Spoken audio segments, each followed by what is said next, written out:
নমস্কার বন্ধুরা, আধ্যাত্মিক অরব কথায় আপনাদেরকে স্বাগত জানাই।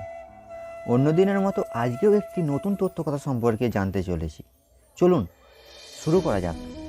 সূর্য আর চন্দ্র দুজনে আকাশে অমৃত চিহ্ন, দুজনেই প্রকাশ বিস্তার করে, কিন্তু সব সময় দুজনের তুলনা করা হয় কে অধিক শীতল আর কে অধিক তীব্র, কে অধিক তেজবাদী, কে অধিক শান্তিপ্রিয়।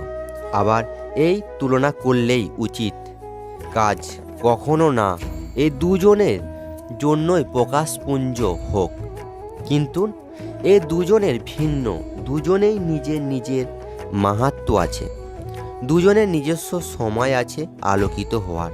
তাই এদের তুলনা করা অনুচিত। ঠিক সেইভাবেই আমাদের জীবনও তুলনা করা অনুচিত হবে।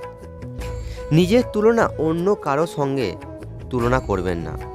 যদি অন্য কেউ আপনার তুলনা অন্য কারো সঙ্গে করে থাকেন তাতে মন দেবেন না, কারণ এর তুলনা থেকে নিজেকে হীন ভেবে নেওয়া আপনার জন্য ক্ষতিকারক।